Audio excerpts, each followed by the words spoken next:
안녕하세요, 김상사입니다. 채널명에 대해서 고민이 좀 많지만 일단 채널명은 뒤로 하고 오늘의 주제에 대해서 한번 얘기해 보도록 할게요. 하사 월급과 병장 월급 2025년에 역전된다고 알고 계시는데 실제 현장에서는 이미 역전됐다고 느끼는 하사들이 꽤 있어요. 이게 어떤 얘기냐 한번 살펴보면 2024년 하사 월급은 이미 병장에게 역전당했다. 왜 이렇게 느낄 수밖에 없냐? 현재 병장 월급이 125만원이에요. 그리고 장병 내일 준비 적금 매칭금이 40만원이 나와요. 이건 확정적으로 나오는 돈이기 때문에 총 165만원. 여기에 이발비랑 일용품비 등이 좀 더 나오긴 하는데 일단 병장이 받는 돈이 165만원이다라고 하사들이 인지하고 있어요. 그럼 하사 1호봉의 월급이 얼마냐? 187만원. 여기에 직급보조비가 16만 5천원이 나와요. 영예급식비 13만 9천원도 나오고 그러면 총 217만 4천원이에요. 병장보단 많이 받죠. 그런데 병장은 비과세고 하사는 소득세와 건보료, 기여금을 내야 돼요. 그러면 실수령액이 180만원 수준이에요. 그러면 165만원과 180만원의 차이가 얼마 없어요. 이것 때문에 보통 아직 하사가 월급이 높다라고 인식하는데 실제 하사들이 느끼는 심리는 좀 달라요. 어떻게 다르냐? 병장은 식비를 정부에서 다 부담해요. 하지만 하사는 한 끼에 5천원을 주고 사 먹어야 돼요. 이게 한 달이면 하사는 30만원을 의무적으로 지출해야 되는 상황이에요. 하사들이 아침도 안 먹고 저녁도 안 먹을 수도 있기 때문에 한 30만원만 얘기를 했는데 인간이 꼭 필요한 게 먹을 거잖아요. 간식거리 말고 순수 밥을 먹는데 들어가는 돈이 30만원이라고 가정했을 때 병장은 순수 밥을 먹고도 실제 165만원이 남지만 하사는 실제 150만원 밖에 안 남아요. PX에서 사먹는 간식이야 하사도 사먹고 병장도 사먹기 때문에 이런 건 개인 성향이긴 하지만 밥은 어쨌든 먹어야 돼요. 한 끼에 5천원이 부대에서만 먹을 때를 가정한 거고 나가서 먹으면 돈이 더 들겠죠. 그런데 병장이랑 상황을 좀 비슷하게 맞춰본다고 해도 만약에 3끼를 다 먹으면 45만원이고 그냥 적당히 먹는 게 30만원이에요. 대신에 식비를 지원해주지 않았냐? 이 180만원에 식비 13만 9천원을 포함시킨 거예요. 여기서 13만 9천원을 빼버리면 병장의 이발비랑 일용품비를 합쳤을 때의 월급보다 오히려 적어져요. 병장 입장에서는 하사는 독신숙소에서 출퇴근하지 않냐 이렇게 얘기할 수도 있어요. 자, 그런데 동일한 일을 한다고 가정했을 때 A 회사의 연봉이 8천만원, B 회사의 연봉이 1억이에요. 그러면 보통 다 B 회사를 선택하죠. 상식적으로 B 회사를 선택해야 되는데 여기에 한 가지 변수를 추가하면 A 회사를 선택해야 돼요. 어떤 변수냐? A 회사 나머지 직원은 연봉이 다 6천만원인데 나 혼자 8천만원을 받는 거고 B 회사는 나머지 직원이 연봉이 다 1억 2천인데 나 혼자 1억을 받아요. 이랬을 때 A 회사에 다니면 굉장히 행복하고 만족도가 높아요. 반면에 B 회사는 연봉이 높긴 하지만 불평불만만 하면서 스트레스만 받고 금방 퇴직하게 돼 있어요. 인간은 자기랑 같이 생활하는 집단이랑 비교를 하지 전혀 상관없는 집단이랑 비교하지 않아요. 대한민국에 태어났다는 것만으로 전 세계 상위 10% 안의 삶을 살고 있는데 우리가 아프리카 사람들, 정말 물 때문에 죽어나는 아프리카 사람들이랑 비교해서 우린 정말 행복해 라고 생각을 안 하잖아요. 하사의 업무와 책임은 기본적으로 병장보다 많아요. 그런데 월급이 적게 받는다고 느끼기 시작했어요. 이러면 업무 능력도 떨어지고 의지도 저하돼요. 그러면 사기와 전투력도 저하되고 창급부대 전투력이 저하돼서 대한민국 군대 전투력이 떨어지는 거죠. 연관장교나 장군분들이 직접 전방에 나가서 싸울 건 아니잖아요. 최전방에서 싸워야 되는 건 초급 간부예요. 이걸 빠르게 대처한 게 대위와 소령 월급이에요. 당연히 대위보단 소령 월급이 많죠. 그런데 올해 GOP 100시간이 적용되면서 GOP에 들어간 중대장과 정제과장의 월급을 비교했을 때 실제 수령하는 금액이 대위가 더 높아지는 현상이 발생해요.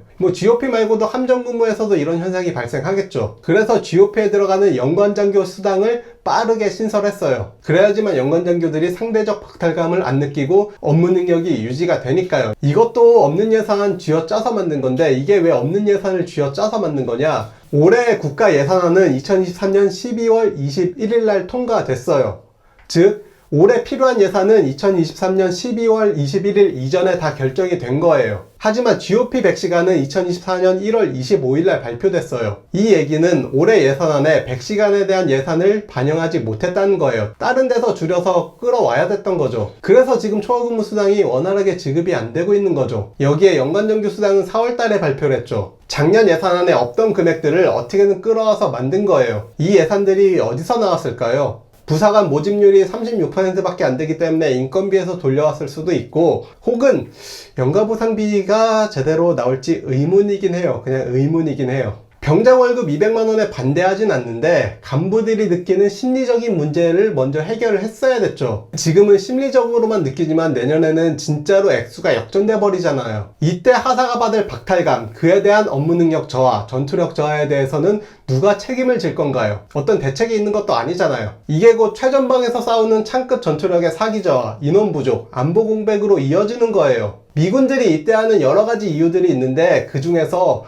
돈 때문에 입대한다는 미군들도 꽤 있어요. 그만큼 미군들은 돈을 잘 챙겨줘요. 자, 심리적인 문제에 대해서 과거의 하사들은 월급 10만원 받는 분대원들을 지휘하는 분대장이었어요. 인간의 심리는 나와 전혀 상관없는 사람들과 비교하지 않고 나와 같이 행동하는 사람들과 비교하게 돼 있어요. 진화론적으로 봤을 때 구석기 시대부터 인간은 보통 100에서 150명의 촌락을 구성해서 살았어요. 즉 100에서 150명만의 비교 대상이 있을 뿐이에요. 그래서 하사가 돈을 적게 받아도 나랑 당장 생활하고 있는 사람들과 비교했을 때 박탈감이 없던 거예요. 그리고 사회에 있는 친구들과 비교할 수도 있는데 보통 하사들은 사회에 있는 친구들보다 일을 빨리 시작해요. 사회에 있는 친구들이 돈을 못 벌고 있을 때 나는 돈을 벌고 있으니까 뭔가 있어 보여요. 그런데 사회에 있는 친구들이 돈을 벌기 시작하면 내 월급과 비교하기 시작해요. 그런데 이게 보통 한 3, 4년 걸리잖아요. 이거를 과거에는 수당으로 대체했어요. 부사관 기준으로 3년이 지나고 나온 수당이 90년대에는 월급의 50%, 2010년도에도 30%가 나왔어요. 그런데 지금은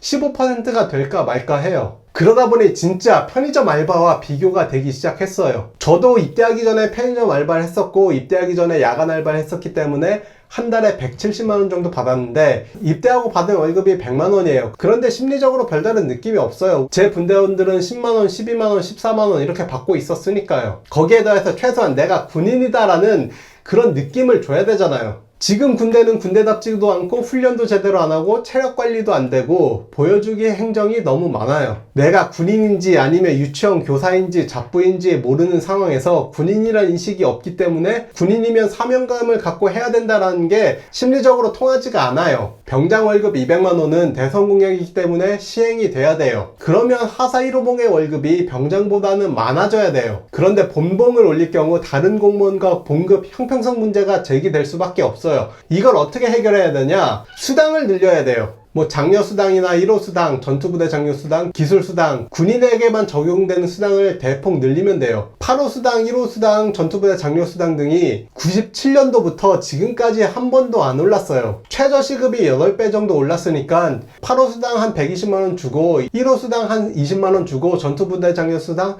한 30만원 정도 챙겨줘야 돼요. 이게 사실 부사관만 받는 수당이기 때문에 이렇게 되면 대위 월급과의 형평성 문제가 또 생기죠. 그러면 이때 가면 대위 수당을 빠르게 신설하거나 이 수당들의 대위를 포함시킬 거예요. 그래서 일단 하사 처우 개선이 먼저 돼야지 그 위는 자동적으로 되게 돼 있어요. 자, 이러면 또 돈이 많이 들어요. 돈이 많이 드는데 연금 개혁에 대해서 자세하게 좀 다룰 예정이긴 하지만 일단 지금의 연금은 과거에 현재 국가에 돈이 부족해서 월급을 적게 주겠다. 하지만 국가 경제가 크게 성장한 다음에 다음 세대와 다음 세대 국가가 노후에 충분히 챙겨주겠다는 게 우리나라 연금이에요. 이제는 현 세대에 충분히 돈을 그냥 챙겨주는 것도 선택지예요. 현 세대는 그렇게 미래를 계획하는 세대가 아니기 때문에 연금 혜택을 강조하는 게 아니라 미군처럼 연금을 안 받는 사람들에게 돈을 충분히 줘야죠. 그리고 지금까지 연금만 바라보고 박봉으로 생활하셨던 분들에게 어떻게 보상할 건지 혹은 그분들은 이 연금 제도를 어떻게 유지시켜 줄지 많은 연구가 필요한 거예요. 그리고 군인연금이 적자라고 하는데 사실 그렇게 적자가 아니에요. 특히 다른 공무원분들 중에 군인연금이 정말 좋고 적자가 심하다라고 얘기하실 수도 있는데 저는 다른 공무원분들이 군인연금에 대해서 얘기를 안 했으면 좋겠어요. 왜냐? 직업군인 중에 연금을 받는 사람이 17.7%밖에 안 되고 연금 없이 전역한 사람이 82.3%예요. 하지만 공무원은 일단 임용되면 거의 대부분 연금을 받잖아요. 연금 없이 전역하는 82.3%가 군인연금 받으신 분들 연금주라고 기여금 다 내요. 그래서 어떤 결과가 나왔냐? 공무원 연금의 지출은 기하급수적으로 늘어나는데 군인연금은 그렇게 늘어나지가 않아요. 재정적자도 공무원연금은 정말 빠르게 늘어나는데 군인연금은 단순히 물가 상승률이랑 비교해도 그렇게 큰 차이는 아니에요. 이게 왜 그러냐? 연금 없이 전역하는 수많은 군인들이 기여금을 내고 연금을 보존해 주잖아요. 그래서 연금개혁은 지금까지 연금만 바라보고 고생하셨던 분들에게 손해를 끼치면 안 되고, 지금 세대는 연금을 챙겨주기보다는 돈을 충분히 주는 걸 선택해야 돼요. 지금 하사가 군생활 30년 해서 연금을 받는다고 가정했을 때 187만원에 노후에 300만원 연금을 챙겨주는 게 아니라 지금 400만원을 줘버리는 게 국가적으로 봤을 때 더 이득일 수도 있어요. 일단 연금 얘기는 다음에 더 구체적으로 한번 다루도록 할게요. 오늘은 여기까지며 다음 콘텐츠는 이 아이폰 금지에 대해서 한번 얘기해 보도록 할게요. 이 아이폰 금지라는 게 정확히 말하면 보안적인 문제보다 위에 지휘관이나 장군분들이 우리 부대원을 믿지 못한다는 증거예요. 여기까지 시청해 주셔서 감사합니다.